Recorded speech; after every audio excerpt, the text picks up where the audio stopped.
Olá, bom dia, tudo bem? É com muita alegria que retornamos a essa atividade e a essa casa querida, Rita de Cássia. Vamos agradecer aos bons espíritos a oportunidade que estamos recebendo de estudos, de aprendizagem e de reflexão dessa doutrina que tanto nos esclarece e, acima de tudo, que tanto nos consola. Vamos também rogar a esses bons espíritos para que possam nos intuir e nos sustentar na realização da tarefa que nos propomos na manhã de hoje.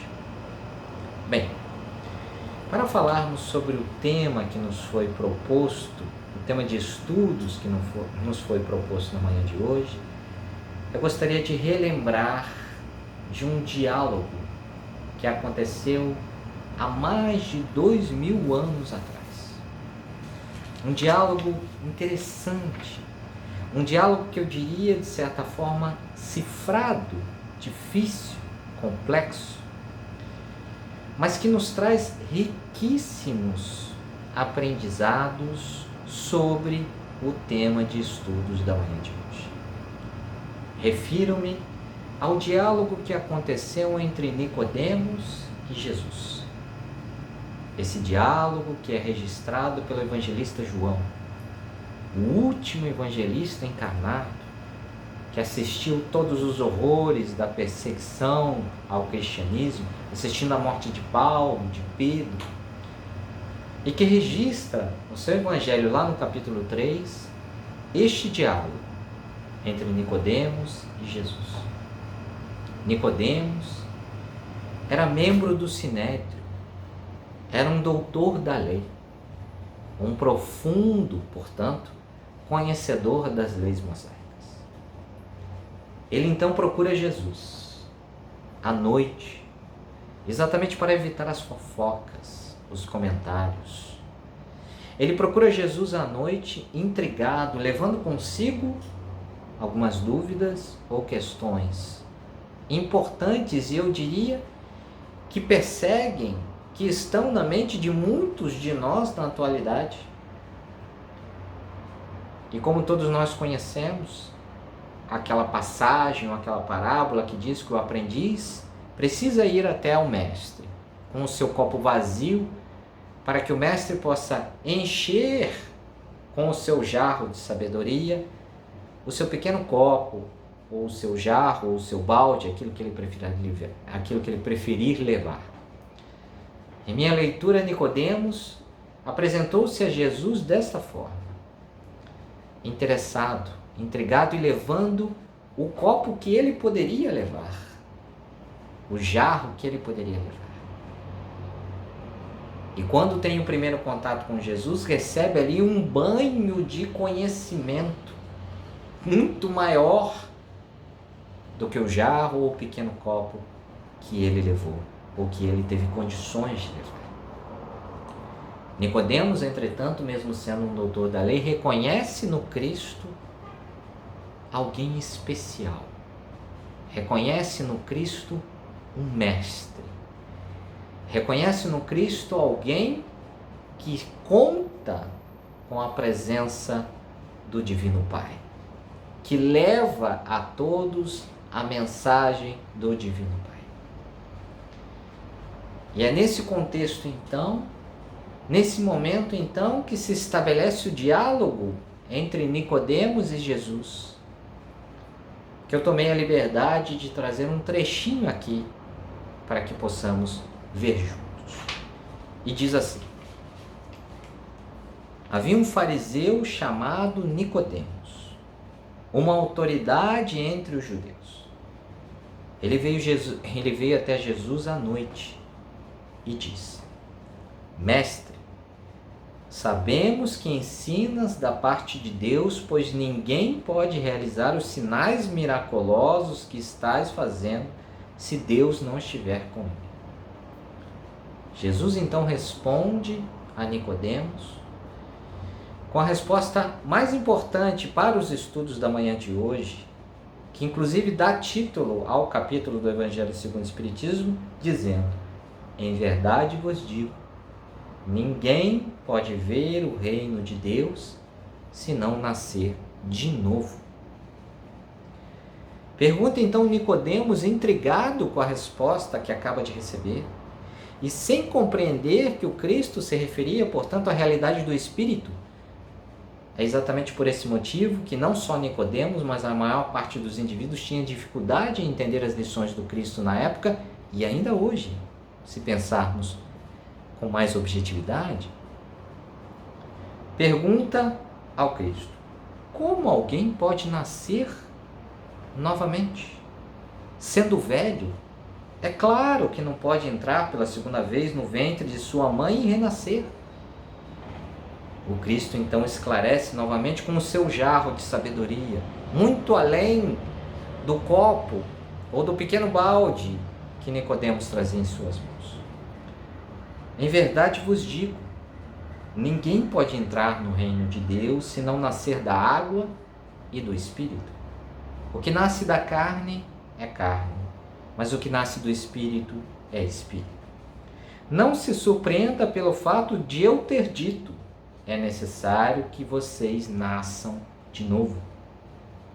O vento sopra onde quer, você o escuta, mas não pode dizer de onde vem nem para onde vai. Assim acontece com os nascidos do Espírito. Pergunta então novamente Nicodemos, ainda não atingindo o nível de conhecimento que o Cristo o apresenta: como pode ser isso? E o Cristo então responde: você é mestre em Israel e não entende dessas coisas? Asseguro-lhe que nós falamos do que conhecemos e testemunhamos do que vimos, mas mesmo assim vocês não aceitam nosso testemunho.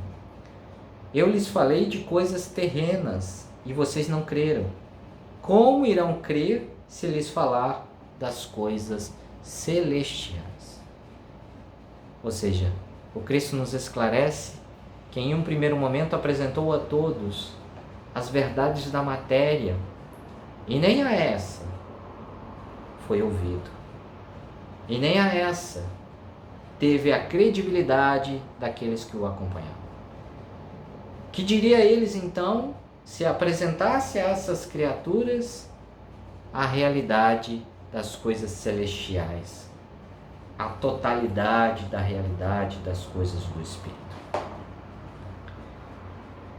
É esse trecho do Evangelho de João, que também está presente no Evangelho segundo o Espiritismo, que vem nos apresentar um tema interessante de estudos para a manhã de hoje, que é a ressurreição e a reencarnação.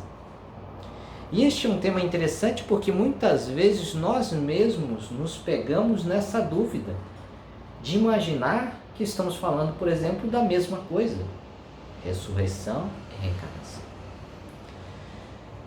E aí, lá no Evangelho segundo o Espiritismo, no capítulo que tem um item específico para isso, o item 4, falando de ressurreição e reencarnação, os Espíritos e Kardec vêm nos esclarecer com propriedade de que estamos falando de coisas diferentes e de que, na verdade, precisamos atentar a essa diferença de significados, a compreender que muitas vezes estamos falando de uma dificuldade de tradução, que muitas vezes estamos falando de uma dificuldade de compreensão. E que nesse sentido é importante de fato compreendermos a lógica, é importante compreendermos de fato a necessidade da reencarnação e, acima de tudo, é importante compreendermos de fato que somos espíritos imortais e que nessa condição retornaremos, ou seja, reencarnaremos novamente na quantidade de vezes necessárias para nosso crescimento, nosso desenvolvimento espiritual. Ou seja, compreender as implicações morais que efetivamente estão relacionadas à compreensão, ao entendimento de que somos espíritos imortais, é sim o indispensável, é sim o necessário para nosso efetivo crescimento espiritual. Então, vamos iniciar a nossa trajetória falando deste tema, ressurreição e reencarnação que nos foi apresentada pelo diálogo de Nicodemos com Jesus. O diálogo nos apresenta muitas frentes de reflexão, né? Inclusive esse item 4 do Evangelho segundo o Espiritismo, né? Do capítulo Ninguém Pode Ver o Reino de Deus Sem Nascer Novamente, né? É um item bastante extenso, é um capítulo bastante extenso, porque ali nós encontramos explicações sobre todos os itens descritos no diálogo de Nicodemos com Jesus. Mas para amanhã de hoje nós vamos concentrar nosso foco de atenção na primeira resposta do Cristo, quando ele nos apresenta a afirmativa que ninguém pode ver o reino de Deus se não nascer novamente. E a primeira pergunta que nos ocorre quando nós vemos essa afirmativa é: o que é o reino de Deus a qual o Cristo se refere, né? E se esse reino de Deus é, portanto, um local, vamos assim imaginar, não sabemos se ainda é, como é que nós podemos fazer para alcançá-lo, né? Já que o Cristo nos diz que nós não podemos alcançá-lo se não nascermos novamente. Este reino de Deus, assim como nos esclarece a doutrina espírita, é a morada do nosso Pai. E esta morada, acima de tudo, é importante que tenhamos essa compreensão, ela se materializa, ela se concretiza por intermédio de suas leis, por intermédio das leis divinas, por intermédio das leis morais, aquelas que encontramos na terceira parte do Livro dos Espíritos, a partir da questão 614. O reino de Deus é, portanto, e acima de tudo, a materialização da justiça divina por intermédio de suas leis. São as leis divinas e a concretização delas, o exercício delas, a prática delas, é que permite, possibilita e estabelece o reino de Deus. O reino de Deus, portanto, não é um local pré-definido, né? É uma condição, é uma graduação, um estágio evolutivo. Pois eu somente quando estiver cumprindo em totalidade, somente quando estiver atingindo em totalidade, realizando em totalidade o que as leis de Deus estabelecem, eu estarei também em totalidade usufruindo do reino de Deus, usufruindo do que significa, do que realmente é o reino de Deus. É, portanto, uma graduação, é, portanto, um estágio evolutivo. É o que me espera lá na frente. É a tão sonhada felicidade que todos nós buscamos e que nos é esclarecida também lá no começo das leis morais, que só é infeliz o indivíduo que se afasta das leis de Deus. Então, portanto, é o cumprimento das leis de Deus que nos trará a felicidade. É o cumprimento das leis de Deus que nos fará chegar ao reino de Deus, trazer o reino de Deus para dentro de nós, vivenciar o reino de Deus. E se nós estamos falando de que o reino de Deus é acima de tudo uma graduação, é acima de tudo um estágio de evolução, é importante falarmos um pouquinho desta evolução. Que evolução é essa, né? Já que a conquista do reino de Deus é uma graduação, uma evolução, que evolução é essa, né? Quando nós falamos de evolução, é importante nós lembrarmos que nós estamos falando de uma jornada, de uma caminhada, né? E toda jornada, toda caminhada não se faz somente por uma cena, por um acontecimento, por um momento. Toda jornada, toda a caminhada se faz por uma sucessão de acontecimentos, uma sucessão de eventos. É isso que vai construindo uma jornada, é isso que vai construindo uma caminhada. Então, quando estamos falando de evolução para a conquista da felicidade, quando estamos falando de evolução para a conquista do reino de Deus, estamos falando de uma sucessão de acontecimentos, estamos falando de uma sucessão de eventos, não somente de um único evento, não somente de um único fato. Se nós pensarmos, faz todo sentido esse conceito, porque o próprio conceito, né, esse entendimento, melhor dizendo, porque o próprio conceito de evolução, lá no aspecto da biologia, nos esclarece que evolução é um processo também. São as mudanças das características de uma geração para outra. caracterizando, esclarecendo, portanto, que o próprio conceito de evolução tem uma relação muito íntima com essa caminhada, com esse processo, com essa jornada. Então, sabendo disso, que nós estamos falando de evolução para a conquista da felicidade, estamos falando de evolução para a conquista do reino de Deus, e que isso é, portanto, uma jornada, uma caminhada, é importante lembrarmos que a doutrina espírita nos esclarece lá, né, nas causas primárias e no mundo espírita, lá também no Livro dos Espíritos, que nós todos, indivíduos, somos espíritos dotados de um perispírito e, enquanto na condição de encarnado, dotados de um corpo orgânico. Né? Todos nós que estamos aqui nesse planeta, nesse momento, encarnados, portanto, somos espíritos imortais dotados de um perispírito e de um corpo orgânico. E essa doutrina espírita também nos esclarece que este corpo orgânico irá perecer, irá morrer, né? E o morrer entre aspas, porque na verdade esta matéria orgânica, depois que perece, acaba se transformando em outro tipo de energia, outro tipo de matéria orgânica. Mas esse corpo, na definição convencional, perece, morre. E nós, que somos na verdade espíritos imortais, permanecemos, né? Porque somos espíritos imortais. Então esse corpo perece, esse corpo morre, mas nós que somos espíritos imortais permanecemos. E permanecemos por quê? Porque não nos foi tirada a vida, e sim somente uma existência. E aí cabe um parênteses aqui, porque há uma diferença significativa entre vida e existência. Né? Quando esse corpo orgânico morre, nós deixamos a vida aqui de encarnado e retornamos, né?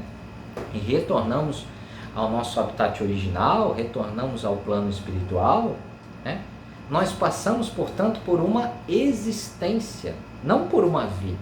A vida é uma só. Ela nos foi concebida por Deus, nosso Pai, e é somente Ele que pode nos retirar. E essa vida permanece conosco porque nós somos espíritos imortais, ou seja, permanece conosco na imortalidade. Este espírito imortal, entretanto, que permanece vivo porque a vida é uma só, tem muitas existências, muitas passagens. Estas passagens, estas existências, é o que compõe essa jornada, é o que compõe esta caminhada, é o que compõe esta evolução na busca da felicidade, esta evolução na busca do reino de Deus. É exatamente por esse motivo que a doutrina espírita nos esclarece, portanto, que sendo o reino de Deus a condição de ápice evolutivo, sendo o reino de Deus a condição onde estaremos cumprindo tudo o que estabelecem as leis divinas, é natural que imaginemos que em somente uma encarnação, ou seja, em somente uma existência, nós não consigamos atingir tal nível de evolução.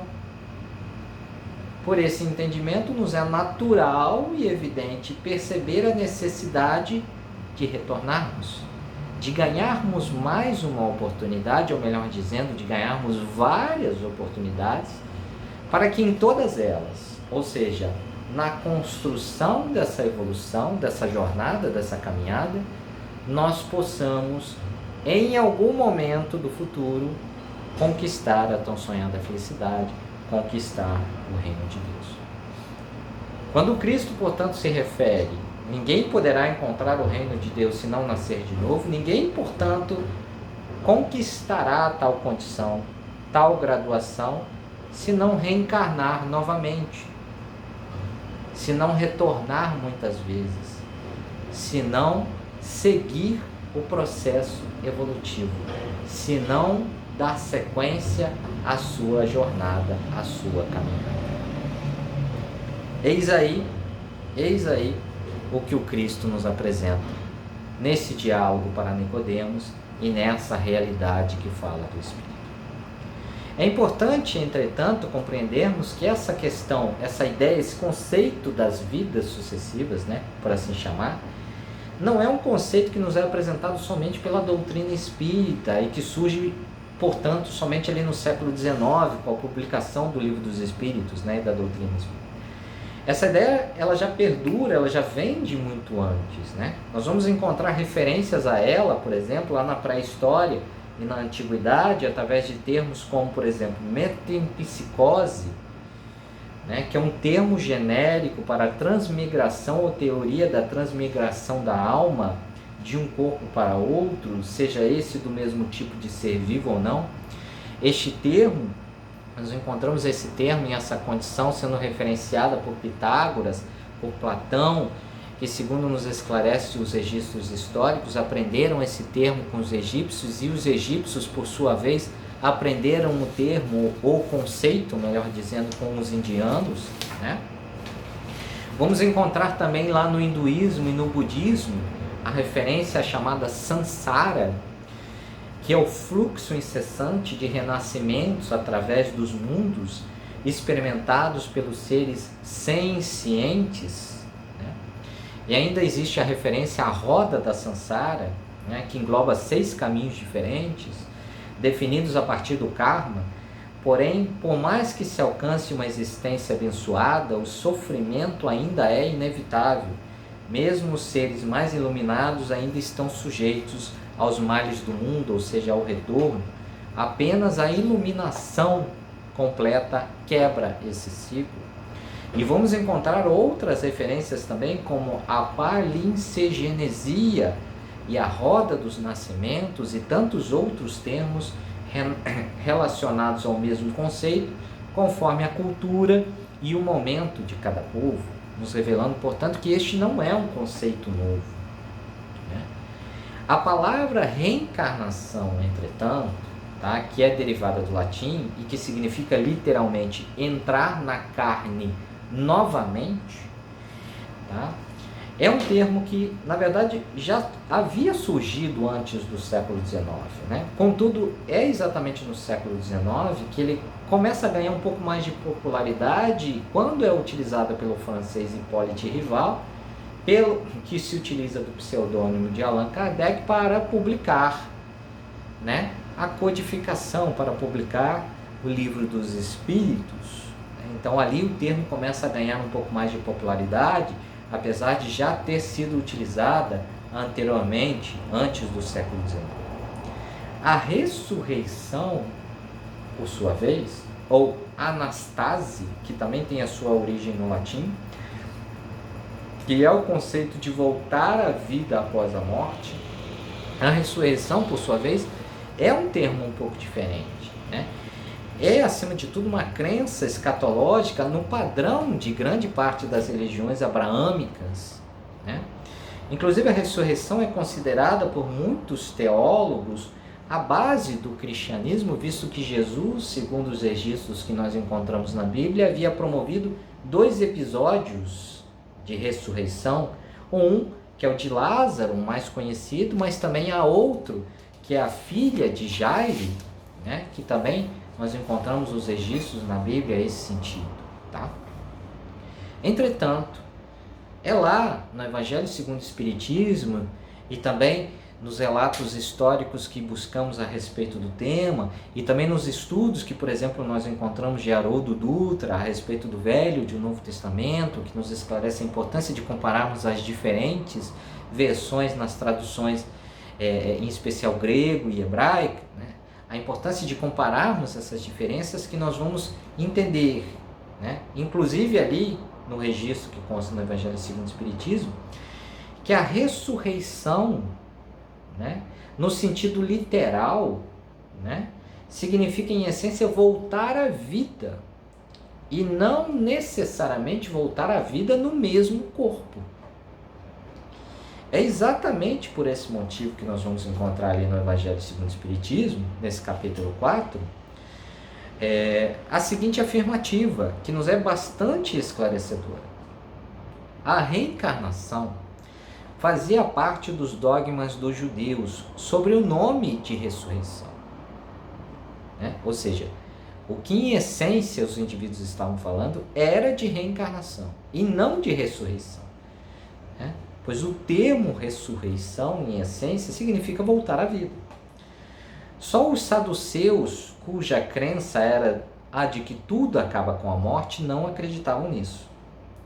As ideias dos judeus sobre esse ponto, como muitos outros, não eram claramente definidas, porque apenas tinham vagas e incompletas noções acerca da alma e de sua ligação com o corpo, motivo pelo qual também tinham dificuldades em entender a realidade do espírito que o Cristo trazia.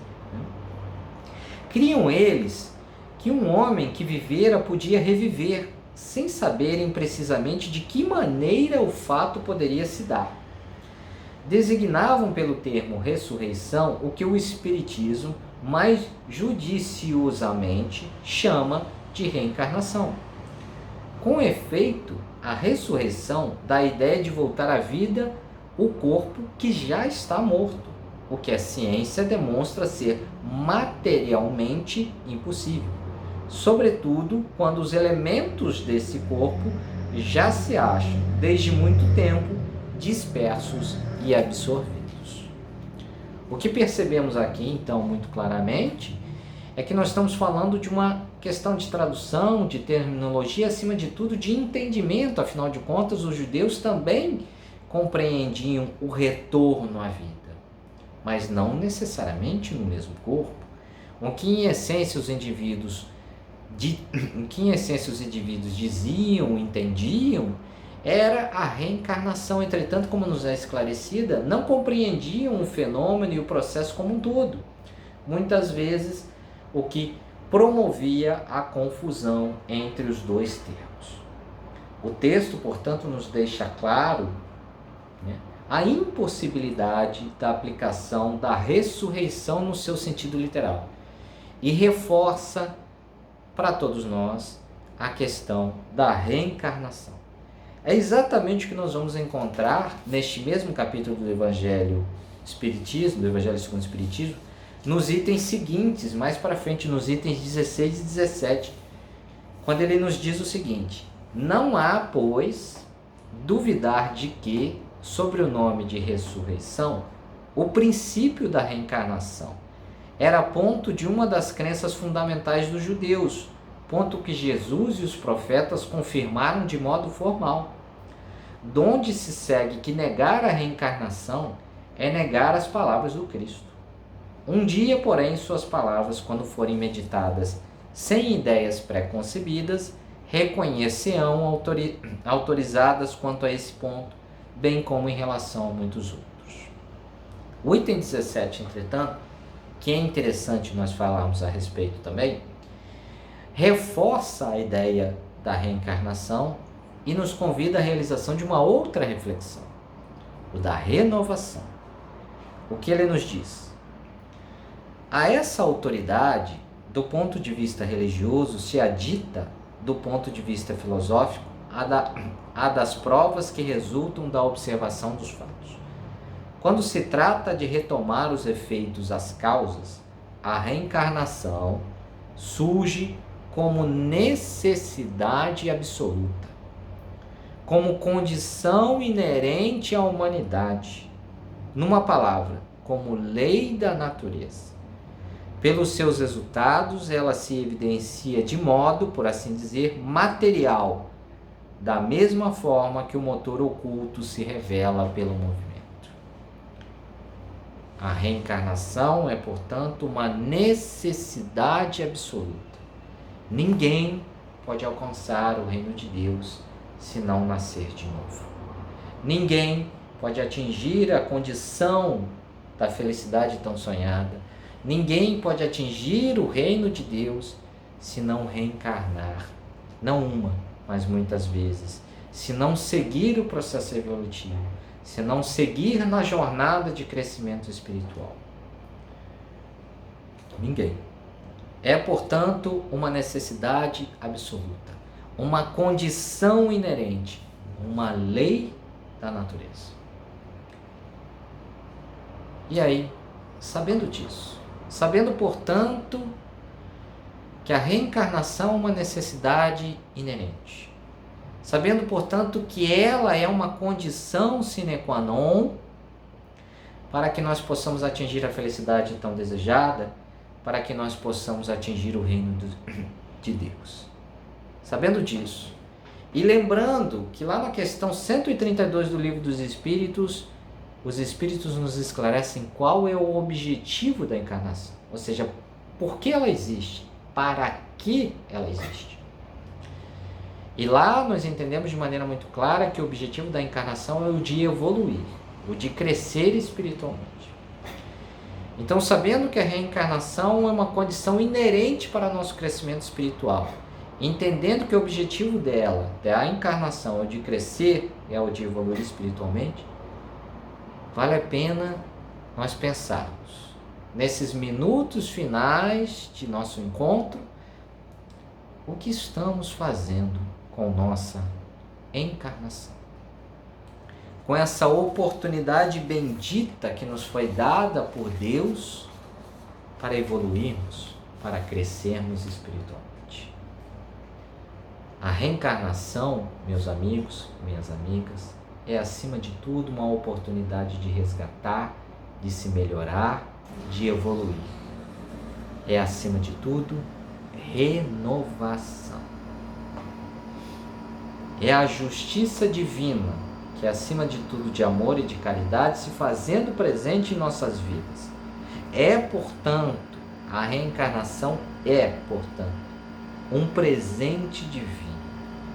E até mesmo no sofrimento que eu tenho durante uma encarnação, no sofrimento que eu tenho em razão da minha rebeldia, um presente que eu ganhei para experimentar um novo modo de ser. Sabendo disso, vale a reflexão. O que eu estou fazendo com minha reencarnação? O que estou fazendo com essa oportunidade bendita que me foi dada, com este presente que me foi entregue, com esse presente que é uma condição indispensável para o meu crescimento espiritual, para a conquista da minha felicidade, para o estabelecimento do reino de Deus em mim. O que estamos fazendo com essa oportunidade? Será que temos consciência, de fato, do que é ser espírito imortal? Será que compreendemos, por exemplo, que as necessidades materiais não precisam e nem podem ser ignoradas, mas que as necessidades espirituais devem ser priorizadas? Será que nós compreendemos de fato que não precisamos ferir e nem precisamos magoar para que nós possamos ser felizes e autênticos de fato? Será que nós estamos nos lembrando que perdoar não é uma fraqueza moral? Que o perdão é, acima de tudo, uma aquisição de leveza que eu necessito para crescer, para evoluir? Será que olhando para a nossa encarnação nós estamos sendo gratos, por exemplo? Lembro de Joana de Ângeles, lá no livro Psicologia da Gratidão, onde ela nos esclarece o quanto a gratidão de fato nos cura. Nos cura. Será que estamos sendo gratos? Será que estamos de fato aproveitando este presente e essa oportunidade divina da melhor maneira possível? Será que estamos atentos ao que a vida nos apresenta e nos mostra como oportunidade de crescimento? Ou estamos tão somente reclamando, fugindo de nossas provas, de todos aqueles pontos ou questões que são importantes para nosso crescimento? Será que nós temos condições de, logo depois de desencarnados, voltar ao plano espiritual e com propriedade poder dizer que aproveitamos a nossa encarnação em toda a sua potencialidade? Será que é por isso que alguns espíritas nos dizem que na verdade não tem medo de morrer e se envergonha? Porque sabem que lá no plano espiritual o véu se descobre, cai por terra e nós nos mostramos exatamente como somos. E aqui vale a pena também lembrar, gosto aqui de lembrar, de um narrador espírita numa palestra que eu assisti lá no Leon Denis, agora não recordo o nome desse expositor, mas que fez um comentário que eu guardei na minha memória por muito tempo, que eu acho que é uma verdade absoluta. Será que estamos nos lembrando que nós não viemos para cá com um passaporte para passear, e sim viemos para cá com uma carteira de trabalho, para trabalhar muito, para crescer, para evoluir, para se desenvolver, para melhorar.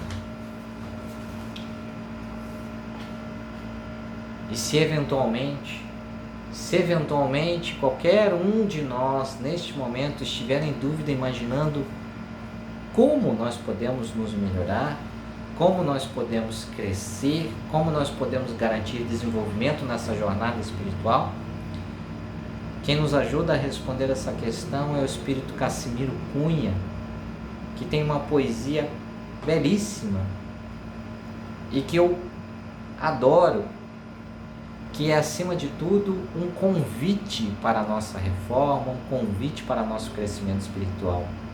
Ela se chama Uma Boa Ação por Dia. Que todos nós, portanto, meus amigos e minhas amigas, possamos realizar uma boa ação por dia, garantindo um pouquinho de melhora em todas as oportunidades que recebemos. Cassimiro Cunha nos conta que levanta cedo da cama, irradiando alegria, repete: devo fazer uma boa ação por dia. Tolera qualquer pessoa que te cerca com ironia e já estarás fazendo uma boa ação por dia. Dialoga com o idoso de vida triste e vazia, a bondade gesta assim uma boa ação por dia. Irradia a paz constante no lar nobre moradia, executa dentro dele uma boa ação por dia. Não te ausentes de ninguém que te admira e te confia. Aconselhar é, acima de tudo, fazer uma boa ação por dia. Dá um banho no doente que no leito prova e espia. Realiza pelo menos uma boa ação por dia. Dá que seja um cobertor ao pedinte em noite fria.